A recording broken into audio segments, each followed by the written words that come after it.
வணக்கம் மாணவர்களே. 6ஆம் வகுப்பு அறிவியல்ல அலகு 4 யூனிட் 4 நம்ம பார்த்துட்டு இருக்கோம். ஒரு தாவர உலகம், அதாவது த வேர்ல்ட் ஆஃப் பிளான்ட்ஸ். நாம வாழக்கூடிய உலகம் நம்மளுக்கான உலகம் மட்டும் இல்ல. பிளான்ட்ஸ், தாவரங்கள், விலங்குகள், பறவைகள், பூச்சிகள் எல்லாமே இருக்கக்கூடிய ஒரு உலகம். அதுல நாம ஒரு ஒரு ஆள் அவ்வளவுதான். நம்மளுக்கு மட்டுமே இந்த உலகம் கிடையாது. பட் இத தவிர பா ஒவ்வொரு இதையும் தனித்தனியா பார்க்கக்கூடிய உலகம். அதாவது இப்போ தாவரத்த பத்தி பார்க்கும்போது, தாவரத்துடைய அந்த பண்புகள் என்ன? அதோடைய அந்த பார்ட்ஸ் எப்படி? இது எல்லாத்தையும் தான் நம்ம பார்க்குறோம். நம்ம லாஸ்ட் கிளாஸ்ல பார்த்தீங்கன்னா, அந்த பார்ட்ஸ் அதாவது பாகங்கள் அப்படின்னு சொல்லுவாங்கல்ல, அத பார்த்தோம். ஸோ அத ஒரு ஆக்டிவிட்டி சின்ன ஆக்டிவிட்டி நம்ம பார்த்துட்டு, அதுக்கப்புறம் நம்ம இந்த கிளாஸ்க்குள்ள போலாம். ஓகே. இப்போ ஸ்க்ரீன் உங்களுக்கு வந்திருக்கும். இதுதான் பார்ட்ஸ் ஆஃப் பிளான்ட். நம்மளுடைய புக்ல நம்ம பார்த்துருக்கோம்ல. இப்ப ஸ்க்ரீன் தெரியுதா? ஓகே. Parts of plant. அதாவது தாவரத்துடைய அந்த பாகங்கள். தாவரத்துல அதாவது ரொம்ப இம்பார்ட்டன்ட்டான பாகங்கள் நம்ம பார்க்குறோம். அதுலேருந்து இப்போ லீஃப்ன்னு எடுத்தா அதுலேருந்து சில இதெல்லாம் வரும். ரூட்ஸ் இருந்தா அதுலேருந்து சில விஷயங்கள்லாம் இருக்கு. அப்படிதானே? பட் நம்ம இந்த மெயினான உண்டான ஒரு 5 தான் நம்ம இங்க பார்க்க போறோம். ஏன்னா மெயினான அந்த ஆள தெரிஞ்சுக்கணும்ல. ரைட். இப்போ இந்த ஒரு ஃப்ளவர் உங்க முன்னாடி ஒரு பிளான்ட் இருக்கு. ஒரு தாவரம் இருக்கு. இத நீங்க குறிக்கணும், பாகம் குறிக்கணும் அப்படின்னு சொல்றேன். இப்ப ஃபர்ஸ்ட்டு நீங்க வேர்லருந்து ஆரம்பிக்கிறீங்க. அப்படிதானே? வேர் எங்க இருக்கு? தமிழ்ல வேர், இங்கிலீஷ்ல என்னது? ஆ ரூட்ஸ். ரைட்டா? ரூட்ஸ். கரெக்ட். ரூட்ஸ் எங்க இருக்கு? அத ஆட் பண்ணலாமா? இண்டிகேட் பண்ணலாமா? எஸ். Okay, good. இப்ப ரூட்ஸ்க்கு அப்புறம் வரிசைக்கா தான் பண்ணணும்னு அவசியம் இல்ல. பட் எதுனாலும் பண்ணலாம். ரூட்ஸ்க்கு அப்புறம் பார்த்தீங்கன்னா, என்ன இருக்கு? ஸ்டெம் அப்படின்னு ஒண்ணு இருக்கு. கரெக்ட்டா? அதாவது தண்டும்பாங்க. அந்த ரூட்ஸ்ல இருந்து வரக்கூடிய அந்த செடிக்கு சப்போர்ட்டே பார்த்தீங்கன்னா, ஸ்டெம்மு தான். நம்மளுக்கு எப்படி முதுகெலும்பு ரொம்ப ரொம்ப முக்கியமோ, நம்ம உட்கார்றதுக்கும், நடக்கிறதுக்கும் முக்கியமோ, அதுமாரி ஒரு செடி நிலைநிறுத்ததுக்கு தண்டு முக்கியம். ஸ்டெம் முக்கியம். ஆட் பண்ணிடலாமா? Okay, good. வச்சர்றேன். அடுத்து பார்த்தீங்கன்னா, ஒரு சிவப்பு கலர்ல குடுத்து என்னன்னு கேட்டிருப்பாங்க. இத பார்த்தாலே தெரியுது. பழம் சார். ஒரு ஃப்ரூட் சார் அப்படின்னு சொல்லுவீங்க. கரெக்ட்டா? வெரி குட்ப்பா. சூப்பர். இந்தா இருக்குல்ல, இதுல இப்படி கனெக்ட் பண்ணிருங்க. ரைட்டாப்பா? ரைட். இப்ப ஏதாவது வேற என்ன மிஸ்ஸா இருக்கு? இந்த இடத்துல ஒண்ண காமிக்கிறாங்க. இந்த இடத்துல காமிக்கிறாங்க. ரொம்ப ஈஸியா சொல்லிருவீங்க. மேல உள்ளது பாருங்க. லீஃப் இலை. நம்ம இன்னைக்கு அதான் பார்க்க போறோம். சாரி நான் இலைய கொஞ்சம் மாத்தி போட்டேன்னா ஓகே. ரைட். ஆ இலை. லீஃப். ஆல்ரைட்டா? Leaf. Roots. Roots. Okay. Roots. சொல்லும்போது கரெக்ட்டா சொன்னேனா, மாத்தி கிளிக் பண்ணிட்டேன். ஓகேவா? ரூட்ஸ். வேர் வந்துட்டு லீஃப கனெக்ட் பண்ணிட்டோம். அதாவது இலைய கனெக்ட் பண்ணி, இன்னைக்கு நம்ம இலைய தான் பத்தி பார்க்க போறோம். லாஸ்ட் கிளாஸ் அந்த ரூட்ஸ பத்தி பார்த்தோம். அடுத்து வேர பத்தி பார்த்தோம். ரைட். ஃப்ரூட்ட கனெக்ட் பண்ணிட்டீங்களா? எஸ். ஃப்ரூட்ட கனெக்ட் பண்ணிட்டீங்க. ஸ்டெம் தண்ட கனெக்ட் பண்ணிட்டீங்க. லீஃப கனெக்ட் பண்ணீங்க. இன்னும் ஒரே ஒரு ஆள் இருக்கு. அது பார்த்தா தெரியுது. ஃப்ளவர் பூ. அப்படிதானே? தாவரத்துடைய ஒரு உறுப்பு, ஒரு பாகம் பூ. இப்ப இது கரெக்ட்டா இருக்கான்னு அப்படி செக் பண்ணி பார்த்துருமா? சப்மிட் குடுக்க எல்லாம் கரெக்ட்டா குடுத்துருவோமா? ரூட்ஸு கரெக்ட்டா நமக்கு தெரியும். ஆனா மாத்தி நம்ம என்ன பண்ணியிருப்போம், ஒரு கேர்லெஸ்ஸா இதுல, அதுல கனெக்ட் பண்ணியிருப்போம். அதான். எல்லாம் கரெக்ட்டா இருக்கா? ஓகே. தப்புனாலும் ஒண்ணும் பிரச்சனை இல்ல. செக் பண்ணி பார்த்தா நம்ம கரெக்ட் பண்ணிக்கலாம். கொடுக்குமா? Yes. Right, right. Very good. Super. 5மே கரெக்ட். அவ்வளோதானே? அப்போ உங்களுக்கு 6ஆம் வகுப்பு மாணவர்கள் உங்களுக்கு ஒரு சின்ன விஷயம் தெரிஞ்சு வச்சு, ஓகே. ஒரு பிளான்ட் ஒரு தாவரத்த எடுத்தா என்னையால இப்போ பாகம் சொல்ல முடியும் சார். இம்பார்ட்டன்ட்டா அந்த 5 பாகங்கள என்னால சொல்ல முடியும் சார். அப்படின்னு நீங்க சொல்லுவீங்க. கரெக்ட்டா? சூப்பர்ப்பா. ரைட். இப்போ ஸ்க்ரீன்ல ஒண்ணு காமிக்கிறேன். இத பார்த்தாலே உங்களுக்கு என்னன்னு தெரிஞ்சு போயிரும். இது என்ன? இது தெரியாது சார் அப்படிம்பீங்களா? இதுதான் இலை. இந்தா இருக்குல்ல, இதுதான் தண்டு, ஸ்டெம். இதுலருந்து இப்படி கனெக்ட் ஆயி ஒரு இலை இருக்கு. நம்ம புக்ல உள்ளத இப்படிதான் ஒரு ஸ்ட்ரக்சர் போட்டிருப்பாங்க. சரியா? இது கொஞ்சம் அ யங்கான ஒரு தண்டு, ஸ்டெம். அதனால பச்சை கலர்ல நல்ல ஒரு ஃப்ரெஷ்ஷா இருக்கும். ஆ லைக் இது கொஞ்சம் முத்துன மாரி இருக்கும்போது தான் நீங்க அந்த ப்ரவுன் கலர் தண்டெல்லாம் பார்க்கலாம். ரைட்டா? அதுலேருந்து நம்மளுக்கு எல்லாமே நம்ம புக்ல பார்ட்ஸ் குடுத்தது எல்லாத்தையுமே இதுல நம்ம பார்த்துக்கலாம். ரைட்டா? இந்த இலைய பத்தி சில இம்பார்ட்டன்டான டேட்டாஸ் நம்ம தகவல்கள் பார்க்க போறோம். அதுக்கப்புறம் இந்த இலையோடைய பாகங்கள நம்ம குறிக்க போறோம். சரியா? இத எடுத்து வச்சலாமா? எடுத்து வச்சுட்டு, நம்ம என்ன பண்ணலாம்? இலையோடைய சில முக்கியமான தகவல்கள பார்க்க போறோம். ஓகே. இலையில என்ன சார் முக்கியமா இருக்கு? எதையுமே நம்ம வந்து நம்மட்ட வந்து ஒரு கேரக்டர் உண்டு. எதையுமே பெருசா எடுத்துக்க மாட்டோம். அ அது படம், சினிமா தவிர மத்த எதையுமே பெருசா எடுத்துக்க மாட்டோம். நம்மள சுத்தி இருக்க ஒரு இலை, அதோடைய ஃபங்ஷன் என்ன? ஒரு பூ, அது ஏன் இந்த கலர்ல இருக்கு? அது என்ன பண்ணுது? ஒரு செடி இல்ல இன்னொரு செடி உருவாகுது. அது என்ன காரணம்? எப்படி பண்ணுது? இதெல்லாம் நம்ம தெரிஞ்சுக்கவே மாட்டோம். அப்படிதானே? அதுக்கு தான் நம்ம வந்து ஸ்டடீஸ் படிப்பு நமக்கு நன்றாக படிக்க வேண்டும். இப்ப இலை அப்படிங்கும்போது, தண்டு நான் காமிச்சேனா உங்களுக்கு? அந்த தண்டோடைய கணுவில கணுவு அப்படின்னா, நோடு அப்படின்னு நீங்க படிச்சிருப்பீங்க. நம்ம ஆல்ரெடி சொல்லியிருக்கோம். தண்டோடைய கணு. இந்த கணுக்கு நோடு அப்படிம்பாங்க. இந்த நோன்லேருந்து வளரக்கூடிய ஒரு பச்சை நிறமான தட்டையான அமைப்பு. கரெக்ட்டா? தட்டையா தானே இருக்கு. அ தட்டையான. அதனால தான் பார்த்தீங்கன்னா, ஃபிளாட் ஸ்ட்ரக்சர் அப்படின்னு சொல்லுவாங்க. கிரீனா இருக்கும். பார்த்தீங்க. ரொம்ப சின்ன பாயிண்ட் தான். பட் அதையும் ஒரு பாயிண்ட்டா நம்ம சொல்லணும். ஸ்டெம்மோடைய கணுவிலிருந்து ஸ்டெம் நோடு அப்படின்னு கூட சொல்லுவாங்க இத. சரியா? கணுவிலிருந்து வளரக்கூடிய ஒரு பச்சை நிறமான தட்டையான அமைப்பு. ஃபிளாட் ஸ்ட்ரக்சர் இதுதான். ரைட். 2வது பாயிண்ட் இலையோடைய முக்கியமான பகுதி இப்ப தான் அந்த இலைய காமிச்சுட்டு நான் ஒரு வார்த்தை சொன்னேன். "இலையோட முக்கியமான பகுதிப்பா" அப்படின்னு நான் சொன்னேன். ரைட்டா? இலையோட முக்கியமான பகுதி என்னன்னா, இலைத்தாள்.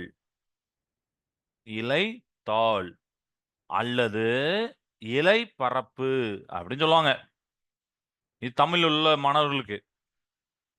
இங்கிலீஷ்ல உள்ளவங்களுக்கு இது வந்து ஆக்சுவலி நான் பிளேடு அப்படின்னு நம்ம புக்ல போட்டிருப்பாங்க. பட் நான் 2 வார்த்தையுமே உங்களுக்கு சொல்றேன். Leaf, lamina or leaf blade. So 2 ஸ்டூடண்ட்டும் நோட்ஸ் நீங்க அப்படியே எடுத்துக்கலாம். தமிழ், இங்கிலீஷும் சேர்த்தே எடுத்துக்கலாம். அதுக்கு ஏத்தாலும் தருவேன். சரியா? இலையோடைய முக்கியமான பகுதி நான் காமிச்சோம்னா அந்த ஃபிளாட்டா இருக்கக்கூடியது. அதுதான் இலைத்தாள் அல்லது இலைப்பரப்பு அப்படின்னு சொல்லுவாங்க. ரைட்டா? ரைட். அதுக்கப்புறம் பார்த்தீங்கன்னா, இந்த இலையில மையத்துல ஒரு ஒரு ஒரு நரம்பு மாரி போறதா, இதான் மைய நரம்பு. மையத்துல நரம்பு வருது. அதான் மைய நரம்பு. ஸோ மிட் ரிப் அப்படின்னு சொல்லுவாங்க. 3வது பாயிண்ட். இத அழிச்சுக்கிட்டா? அழிச்சுட்டு 3வது பாயிண்ட்டா நான் எழுதப் போறேன். இலையோடைய மையத்துல இலை நரம்பு இருக்கு. சாரி மைய நரம்பு இருக்கு. மைய நரம்பு இருக்கு. Mid rib. சரியா? ஓகே. இப்போ ஒரு இலை இருக்கு. மைய நரம்பு ஓகே சார். அதுலேருந்து பார்த்தீங்கன்னா, இப்டி போவும். பார்த்திருப்பீங்களா எல்லாருமே? இப்ப இந்த இலையிலயும் நீங்க பார்க்கலாம். ஆனா ரொம்ப அக்யூரேட்டா தெரியுமா? அப்டிங்கிறது அந்த உங்க ஸ்க்ரீன்ல தான் பார்த்தா தெரியும். இங்கேருந்து போகுது. சரியா? இந்தா போகுதா? அதுலேருந்து போகக்கூடிய நரம்பு. இது நம்ம புக்ல இருக்காது. பட் நீங்க தெரிஞ்சுக்கோங்க. அதுக்கு பேர் என்ன சொல்லுவாங்கன்னா, கிளை நரம்புகள் அப்டின்னு சொல்லுவாங்க. கிளை நரம்புகள். வெயின்ஸ் அப்டின்னு நம்ம சொல்லிக்கலாம். ஓகே. வெயின்ஸ் அப்படின்னு சொல்லுவாங்க. இது இலையோட மையத்துல இருக்கக்கூடியது அண்ட் அதுலேருந்து கிளம்பக்கூடிய நரம்புகளா நம்ம சொல்றோம். ரைட். முக்கியமான இன்னொரு பாயிண்ட் என்னன்னா, இலையில பச்சையம் அப்படின்னு சொல்லக்கூடிய குளோரோஃபில் இருக்கு. ஸோ குளோரோஃபில் இந்த வார்த்தைய அண்டர்லைன் பண்ணிக்கோங்க. குளோரோஃபில் இருக்கு. அதாவது பச்சையம், பச்சையம். இது வந்து ஒரு நிறமிப்பா. நீங்க இலை வந்து பச்சை கலர்ல இருக்க காரணம் என்னன்னா, இதுதான். நீங்க எந்த ஒன் வேர்ட்ல, எந்த எக்ஸாம்ல கேட்டாலும், இல்ல எந்த இன்டர்வியூல கேட்டாலும் ஞாபகம் வச்சுக்கோங்க. "ஏம்பா இலை வந்து பச்சை கலர்ல இருக்கு" அப்படின்னா, கண்ண மூடி சொல்லுங்க, "sir it is due to the chlorophyll." பச்சையம் சார். அந்த பச்சைங்கிற பிக்மெண்ட் அதாவது குளோரோஃபில்ங்கிறது கிரீன் பிக்மெண்ட் அப்படின்னு சொல்லுவாங்க. குளோரோஃபில் அப்படிங்கிறது. சரியா? அந்த பச்சை காரணத்துக்கு இதுதான் சார் இருக்கு. பச்சையம்னா, அந்த பச்சையம் என்ற நிறமி இருப்பதால் தான் இலையானது பச்சை நிறமாக இருக்கிறது சார். அப்படின்னு நீங்க சொன்னீங்கன்னு வச்சுக்கோங்களேன், சூப்பர் பாயிண்ட். ரொம்ப ஈஸியான, ரொம்ப சிம்பிளான, இம்பார்ட்டன்ட்டான பாயிண்ட்ட நீங்க கத்துக்கிட்டீங்க. ரைட். அதுக்கப்புறம் நம்ம புக்ல இல்லாத இன்னொரு பாயிண்ட்டும் நான் சொல்றேன்.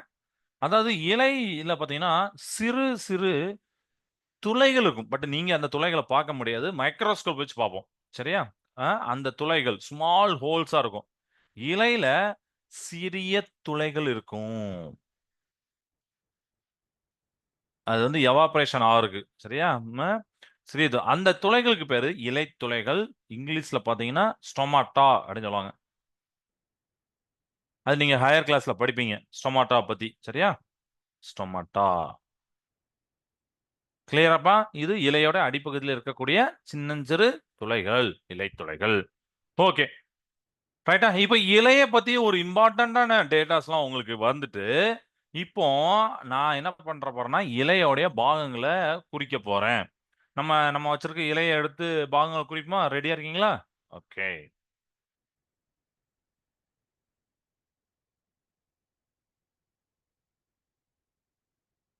சரியாப்பா? இப்ப எடுத்து வச்சிருக்கேன். சப்போஸ் பாகங்கள் உங்களுக்கு நான் இந்த ஸ்க்ரீன்ல காட்டுறது உங்களுக்கு சரியா தெரியாட்டாலும் ஒண்ணும் பிரச்சனை இல்ல. உங்களுடைய புக்க எடுத்துட்டு, இதே மாரி உங்க வீட்டு பக்கத்துல இருக்கக்கூடிய ஒரு செடிட்ட அந்த மரத்துல வந்து இந்த மாரி எடுத்து பாகங்கள நீங்க நீங்க ஓன் ஹேண்டால ஒர்க் அவுட் பண்ணி பாருங்க. அப்பதான் நல்லா புரியும். ஓகே. இப்ப இலையில இந்த இருக்குல்ல, இது ஃபுல்லா இந்த போட்டிருக்கேன். இது வந்து இலை பரப்பு. நான் சொன்னா லேமினா, பிளேட் அப்படின்னு சொன்னேனாப்பா? ஓகே. இலை பரப்பு. நான் ஃபர்ஸ்ட் எல்லாத்துக்கும் இங்கிலீஷ்ல தமிழ்ல எழுதிறேன். அதுக்கப்புறம் உங்களுக்கு இங்கிலீஷ்ல அ இடம் இருந்தா அந்த இங்கிலீஷ்ல சேர்த்து எழுதிறேன். இலை பரப்பு. ஓகேவா? ரைட். அடுத்து இந்த இலையில இந்த ஓரத்துல இருக்குல்ல, ஓரம்னாலே மார்ஜின். விளிம்பு அப்படின்னு சொல்லுவோம். சரியா? நான் அதனால இத வந்து விளிம்பு அப்படின்னு எழுதுறேன். இது பிளேடு, இது விளிம்பு. அதுக்கப்புறம் இந்த மையத்துல போகுது ஒரு நரம்பு. அது இப்போ உங்களுக்கு நல்லா தெரிஞ்சிருக்கும். அப்படிதானே? ஸோ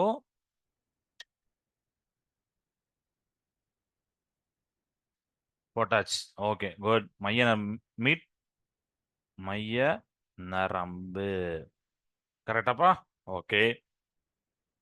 இப்ப இந்த இலையில இதான் வந்துச்சு. அப்புறம் இந்த தண்டு, ஸ்டெம் அப்படி சொல்றோம்னா இதுக்கு வரும். சரியா? இந்த இந்த தண்டு பார்த்தீங்கன்னா, அந்த இலை கூட ஒரு இடத்துல இப்படி கனெக்ட் ஆயிருக்குல்ல. அந்த ஆக்சுவலா இந்த தண்டு கூட தான் இலை கனெக்ட் ஆயிருக்கு. அதுதான் இலைக்காம்பு அப்படின்னு சொல்லுவோம். இது வந்து இலைக்காம்பு. சரியாப்பா? இலைக்காம்பு. ஓகே. இப்ப இதுல பார்த்தீங்கன்னா, ஸ்க்ரீன்ல ரொம்ப பொடிசா இருக்கனால சரியா தெரியாது. பட் இருந்தாலும் நீங்க ஞாபகம் வச்சுக்கோங்க. இது வந்து ஒரு தண்டு. ரைட்டா? தண்டு. தண்டு போட்டுருந்தேன். அதுக்கப்புறம் இந்த இலை காம்பு வந்து வருதா ஒரு இடத்துலருந்து, இத தான் வந்து என்ன சொல்லுவாங்கன்னா, கணு அப்படின்னு சொல்லுவாங்க. நம்ம சொன்னோம்ல, நோடு அப்படின்னு சொன்னோம் ஞாபகம் இருக்கா? அதுலருந்து அந்த இலை வரும்பா அப்படின்னு ஒரு ஃபர்ஸ்ட் பாயிண்ட்டே சொன்னோம். ஸோ இது வந்து கணு. ஓகே. ஒரு கணுக்கும் இன்னொரு கணக்கு இங்கன இருக்கு. இந்த நடுப்பட்ட பகுதிகள் பார்த்தீங்கன்னா, கணு விடை பகுதி.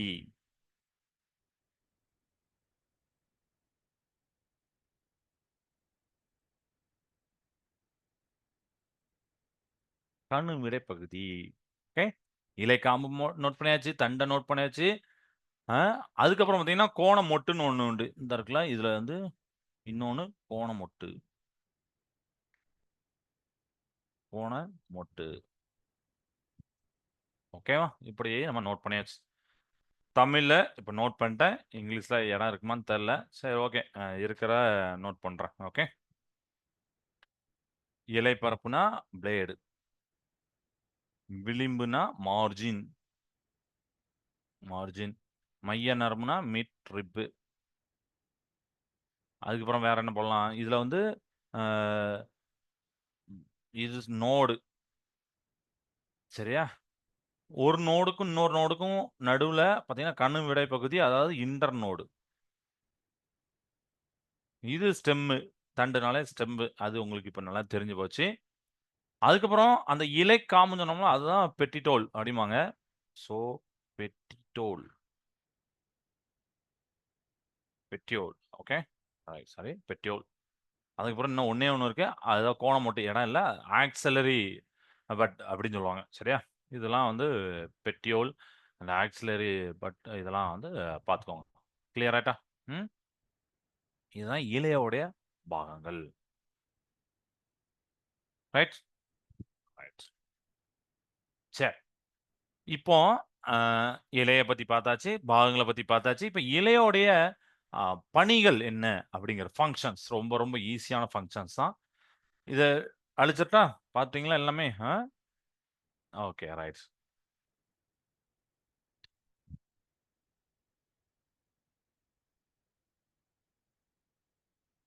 இலையோடைய ஃபங்ஷன்ஸ் அதாவது பணிகள். இலைக்கு என்ன சார் பணிகள் இருக்கும்? ஃபங்ஷன்ஸ் என்னன்னா, ஃபர்ஸ்ட்டு ஒளிச்சேர்க்கை அப்படின்னு சொல்லக்கூடிய ஃபோட்டோசிந்தசிஸ். நான் பாயிண்ட்ட மட்டும் அதாவது இந்த 3 பாயிண்ட்ட மட்டும் எழுதுறேன். ஃபோட்டோசிந்தசிஸ் உணவு தயாரிக்கணும். அதாவது பச்சை இலைகள் சூரிய ஒளியை பயன்படுத்தி தங்களுக்கு தேவையான உணவை ஒரு ஹிண்டுக்கு உங்களுக்கு ஞாபகத்துக்காண்டி இந்த உணவு அப்படின்னு போட்டுருங்க. உணவை தயாரிக்கின்றன. 2வது சுவாசித்தல். எப்படி மனுஷங்க சுவாசிக்கிறோம். நம்மளுக்கு எவ்வளோ இம்பார்ட்டன்ட். நமக்கு அத பத்தி அறியாமயே நம்ம சுவாசிச்சுட்டு தான் இருக்கோம். ஆனா அது ரொம்ப இம்பார்ட்டன்ட். அதுக்கு 2 நிமிஷம் மூக்க பொத்துனா தெரியும். அது எவ்வளோ இம்பார்ட்டன்ட்ன்னு சொல்லிட்டு. தாவரங்களும் சுவாசிக்கும். தாவரங்கள் சுவாசிப்பதற்கும் இலைகள் தான் வந்து அ யூஸ் ஆகுது, பயன்படுகிறது, உதவுகிறது. 3வது பாயிண்ட் நீராவி போக்கு டிரான்ஸ்பிரேஷன் அப்படின்னு சொல்லுவாங்க. நீராவி போக்கு. இது என்னன்னா, இப்போ நான் சொன்னேன். இலைய காமிக்கும்போது இலை துளைகள் இருக்கும்பா அப்படின்னு சொன்னேன். ஸ்டொமாட்டா அப்படின்னு சொன்னேன். அந்த ஸ்டொமாட்டா வழியா தாவரங்கள்ல இருக்கக்கூடிய அதிகப்படியான நீர் ஆவியாகி போகும். ஆவியாகி போகும். ஆவியாக அப்படின்னு போட்டுருங்க. ஆவியாக வெளியேறும். இதுதான் நீராவி போக்கு. நம்மளுக்கு வேற வருதுல்லப்பா. வேற வருது. அப்புறம் நம்ம என்ன பண்ணுவோம்னா, ஏன்னா நம்ம உடம்புல பார்த்தீங்கன்னா, அந்த வேர்வையுடைய அந்த சின்ன துளைகள் இருக்கும். அது வழியா இது வேர்வை வரும். ஓடம்போது, நடக்கும்போதெல்லாம் நம்மளுக்கு வரும். ஸோ நம்ம பாடி டெம்பரேச்சர் மெயின்டெயின் பண்றதுக்கு அந்த தண்ணிலாம் யூஸ் ஆகுது. இதெல்லாம் உங்களுக்கு தெரிஞ்சது தான். அதேமாரி இதுலயும் பார்த்தீங்கன்னா, நீராவி போக்கு அப்படிங்கன்னா, அ அதிகப்படியான நீர வந்து தேங்க விடாது, செடியில. இந்த மாரி ஸ்டொமேட்டோ ஏன்னா அது வந்து அந்த செடி குளிர்ச்சியா இருக்கணும். நம்மளுக்கு வேற வர்றது அதே ப்ராசஸ் தான். அதுவும் அந்த செடி குளிர்ச்சியா இருக்கணும். அப்ப இந்த நீராவிலாம் ஆவியாகி போறது, வருது. இந்த ஒரு ப்ராசஸ் நடந்தா தான் ஒரு குளிர்ச்சியா இருக்கும். ஸோ அதுதான் நீராவி போக்கு டிரான்ஸ்பிரேஷன். இது புரிஞ்சுதா? இது வந்து ஃபங்ஷன்ஸ் அப்படின்னு நம்ம பார்த்துருக்கோம். ஓகே. ரைட். இப்போ நம்ம அடுத்த டாபிக் என்ன பார்க்க போறோம்னா, இலைய பத்தி இவ்வளோ நேரம் பார்த்தாச்சு. இப்போ தாவரங்களுடைய தகவமைப்புகள். அதாவது பிளான்ட் அடாப்டேஷன். Plant adaptation. அ இது என்னன்னா, அ இப்போ நீங்க 6த் படிக்கிறீங்க. டைரக்ட்டா முந்தானத்து பிறந்து உடனே இன்னைக்கு 6த் படிப்பீங்களா? கண்டிப்பா இல்ல. யாராலயுமே அப்படி இல்ல. அப்படிதானே? நம்ம வந்து இயற்கையின்படி ஸ்டெப் பை ஸ்டெப்பா நடப்போம். அப்படிதான் ஒவ்வொரு விஷயம் அப்படிதான் ஸ்டெப் பை ஸ்டெப்பா தான் நடக்கும். பிறக்கிறோம். அப்புறம் நம்ம அந்த இதில பார்த்தீங்கன்னா, கவுந்து படுப்போம். அதுக்கப்புறம் நிமிர்ந்து படுப்போம். அப்புறம் கொஞ்சம் எந்திரிச்சு உட்காருவோம். அப்புறம் நடப்போம். இந்த மாரி ஒவ்வொரு ப்ராசஸும் நடக்கு. இதில என்னன்னா, நாம வாழணும். அப்படிதானே? எல்லா உயிரினமும் வாழ தானே வந்திருக்கு. அப்ப நாம வாழணும்னா, நாமளே என்ன பண்றோம்னா, அந்த ப்ராசஸ அப்படியே ஸ்டார்ட் பண்ணி நம்மளுக்கு ஆண்டாண்டு காலமா மனித இது அப்படிதான் இருக்கோம். அப்படிதானே? அப்படியே ஆயி நம்ம வந்து என்ன பண்றோம்? அடாப்ட் ஆகுறோம். ஒரு சூழ்நிலைக்கு ஏத்தாப்ல அடாப்ட் ஆகுறோம். கரெக்ட்டா? அப்போ, நாம நம்மளுக்கு ஏத்தாப்ல மாத்தல. நம்மளுக்கு வந்து கால், கைலாம் எப்பவும் போல தான் இருக்கு. பட் நம்ம அந்த ஆக்டிவிட்டி மட்டும் சொல்றேன். பட் இங்க நம்ம பிளான்ட்ல பார்த்தீங்கன்னா, ஒரு தாவரம் தான் வாழும் சூழலுக்கு ஏற்ப தன்னை மாற்றிக்கொள்ளும். மாற்றிக்கொள்ளும் தகவமைப்பு தான் அடாப்டேஷன். முக்கியமா அந்த சூழல் முக்கியம். அந்த சூழல்ல வாழணும் முடியுமா? முடியணும். அதுக்காண்டி என்னலாம் பண்றோம்? அதான் அடாப்டேஷன். உதாரணத்துக்கு ஒரு தாவரம் இருக்கு. ஒரு ஊர்ல இருக்கு. அந்த ஊரு பார்த்தீங்கன்னா, ரொம்ப டெம்பரேச்சர் ரொம்ப அதிகமான ஊரு.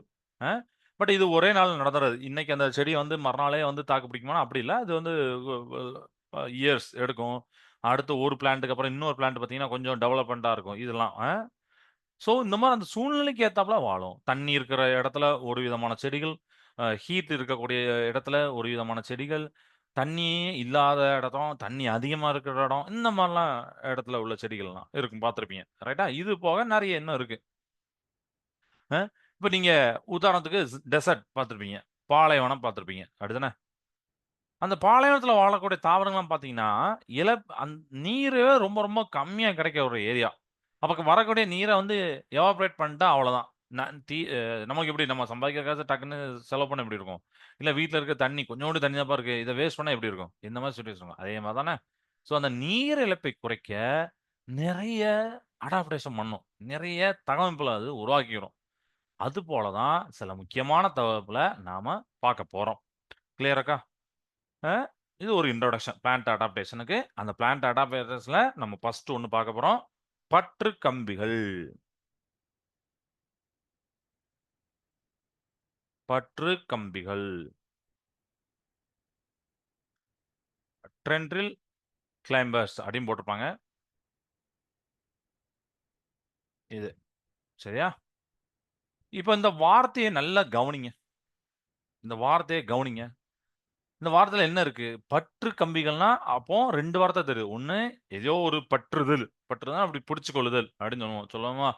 ஆ கிளைம்பர் அப்படின்னா ஏறுது. அப்படி பற்று கம்பிலாம் அந்த கம்பி மாரி இருக்கு. அ அ அது என்ன பண்ணுதுன்னா, அத புடிச்சு அப்படியே ஏறுது அப்படிங்கிறது. அதனால தமிழ்ல பார்த்தீங்கன்னா, ஏறு கொடிகள் அப்படின்னு போட்டிருப்பாங்க. பட்டாணி, பாகற்காய் போன்ற மெலிந்த தண்டோடைய தாவரங்கள்ல நம்ம பார்க்கலாம். இந்த பற்று கம்பிய பார்க்கலாம். கிளியரா? டென்ட்ரில் கிளைம்பர்ஸ் அப்படின்னு போட்டிருப்பாங்க. ஓகேவா? ரைட். இப்போ இந்த பற்று கம்பி அப்படின்னு சொல்லக்கூடிய அந்த டென்ட்ரில் பலவீனமான தண்டு இருக்கக்கூடிய, அதாவது வீக் ஸ்டெம் சரியா? வீக் ஸ்டெம் பலவீனமான தண்டு உடைய தாவரங்கள்ல இருக்கும். ஒரு ஆதரவ பற்றி ஏறுவதற்கு உதவக்கூடிய உறுப்பு தான் இது பற்று கம்பிகள். அதோடைய தண்டு ரொம்ப பலவீனமா இருக்கு. உடனே என்ன பண்ணுதுன்னா, பக்கத்துல உள்ளத புடிச்சு, அத வச்சு அப்படி ஏறுது. சரியா? ஏதாவது ஒரு பக்கத்துல ஆதரவு இருக்கா? ஒரு சப்போர்ட் கிடைக்கான்னு பார்த்து அத புடிச்சு பற்றி ஏறுது. இது புரியுதா? பற்று கம்பிகள். அ அப்ப தகவமைப்புகள் அப்ப அதுக்கு ஏத்தாப்புல தகவமைப்பு பண்ணுது.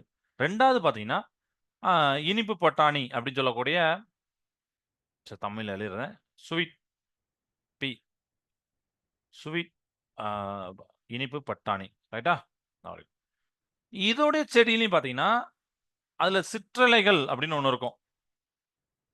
சிற்றிலைகள். அந்த லீஃப்லெட்ஸ் அப்படிம்பாங்க. இதுதான் பார்த்தீங்கன்னா, பற்று கம்பிகளாக மாறி இருக்கும். இதுதான் எப்படி இருக்கும்? பற்று கம்பிகளாக மாறி இருக்கும். லீஃப்லெட்ஸ். நீங்க வீட்ல மேபி இனிப்பு பட்டாணி செடி வச்சிருந்தீங்கன்னா, ஸ்வீட் பீ செடி வச்சிருந்தீங்கன்னா, அத பாருங்க. எப்படி இருக்கு? இதுக்கு முன்னாடி பார்க்காட்டாலும் இப்ப பாருங்க. ஓகே. அடுத்து பாருக்காய், பிட்டர் கார்ட். இது இதோட செடி நீங்க பார்க்கலாம். பாருக்காய். நம்ம ஆல்ரெடி அந்த இலையோட பாகத்த குறிக்கும்போது, ஒரு கோண மொட்டு அப்படின்னு சொன்னோம்ல. அந்த கோண மொட்டு தான் பற்று கம்பியா மாறும். கோண மொட்டு பற்று கம்பியாக மாறி, செடி மேல ஏறுவதற்கு உதவுகிறது. சரியா?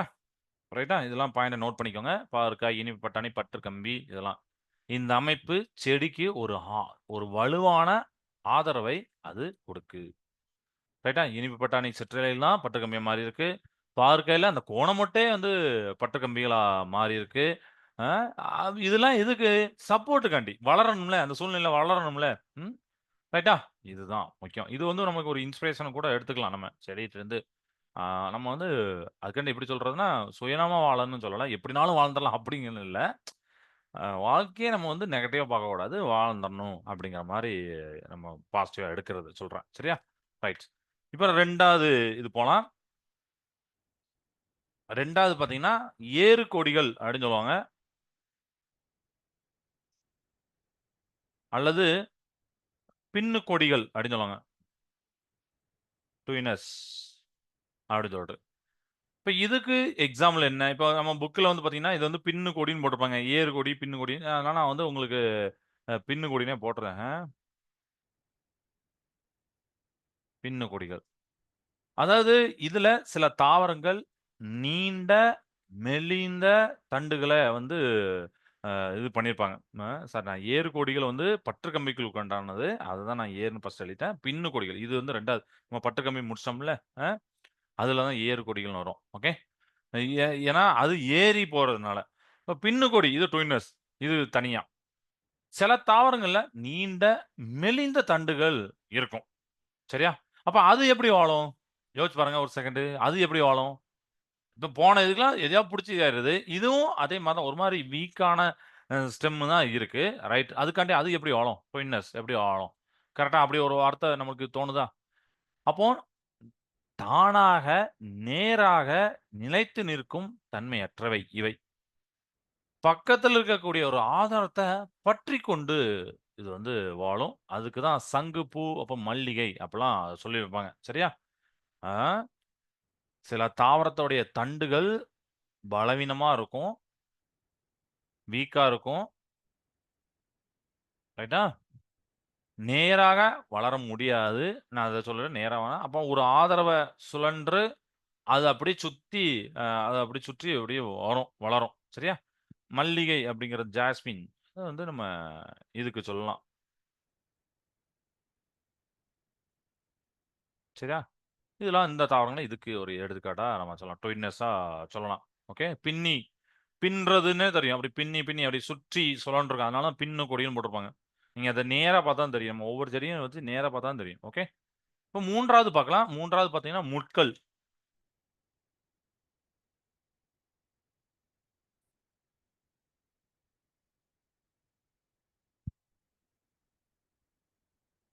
ப்ரான்ஸ்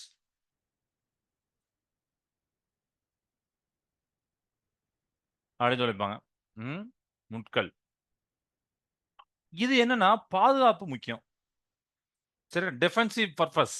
சில தாவரங்களோட இலைகள் முழுவதுமாகவோ, அல்லது பகுதியாகவோ பாதுகாப்புக்காக, அதாவது மத்த அனிமல் சாப்பிட்றக்கூடாது. மத்ததுட்டருந்து பாதுகாத்துக்கணும்னா, கூர்மையான முட்களாக மாறிவிடுகிறது. ஸ்பைன்ஸ் அப்படின்னு சொல்லலாம். இல்ல த்ரான்ஸ் அப்படின்னு சொல்லலாம். சரியா? ம். அப்போ இப்போ இதுக்கு வந்து பார்த்தீங்கன்னா, அகேவ் அப்படி சொல்லக்கூடிய அந்த கற்றாழை ரயில் கற்றாழை கூட அத சொல்லுவாங்க. அதோடைய இது பார்த்தீங்கன்னா, அ ரயில் கற்றாழை. தாவரத்துல இலையோடைய நுனிப்பகுதி, அதாவது லீஃப் அபெக்ஸ் அப்படின்னு சொல்லுவாங்க. அப்புறம் விளிம்புகள். இதெல்லாம் முட்களாக மாறியிருக்கும். நீங்க என்னைக்காவது பார்த்துருக்கீங்களா? அகேவ் அப்படின்னு சொல்லக்கூடிய ரயில் கற்றாழை செடிய பார்த்துருக்கீங்களா? இந்த வகை கற்றாழையில இலையோட நுனிப்பகுதியும் மற்றும் விளிம்புகளும் பார்த்தீங்கன்னா, ஆ முட்களாக இருக்கும். நாம ஏதாவது நீங்க அந்த உங்க ஊர்ல பிளான்ட்லாம் வைப்பாங்கல்ல, அந்த இடத்துல போய் பார்த்தா நான் இத பார்த்துருக்கேன். நேரா பார்த்துருக்கேன். சுத்தி ஃபுல் முள்ளா இருக்கும். டச் பண்ணவே முடியாது. பட் அது வளர்ப்பாங்க. அகே ரயில் கற்றாழை. சரியா? இதுலருந்து நம்ம தெரிஞ்சுக்கலாம். அப்புறம் ஆப்டினியா அப்படின்னு சொல்லக்கூடிய சப்பாத்தி கல்லி.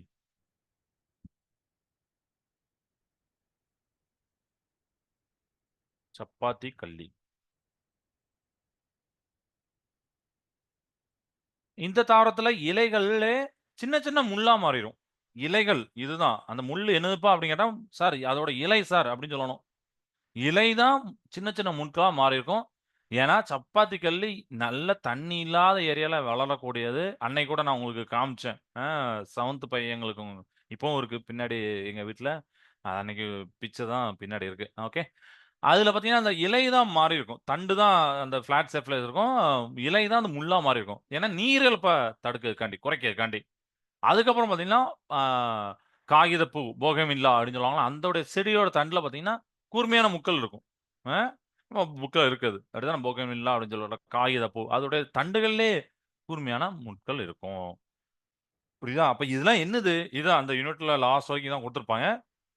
நம்ம இதுல இவ்வளவு நேரம் நம்ம என்ன படிச்சோம்னா, தாவரங்கள் தனக்கு அந்த சிட்யூவேஷனுக்கு ஏத்தாப்புல, அந்த சூழ்நிலைக்கு ஏத்தாப்புல தன்னத்தானே வடிவமைத்துக் கொள்ளுது. அடாப்ட் பண்றது.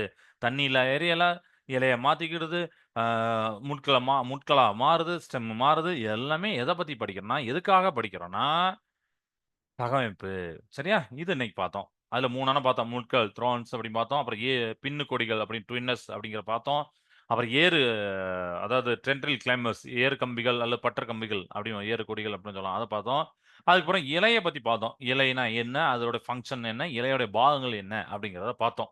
ரைட்டா? இதெல்லாம் இன்னைக்கு பார்த்தது. எதுவும் டவுட் இருக்கா? எதுவும் டவுட் இருந்தா கேட்கலாம்.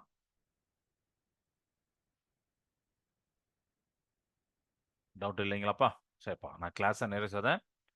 வாழ்க பாரதம்! வெல்க தமிழகம்! நன்றி, வணக்கம்.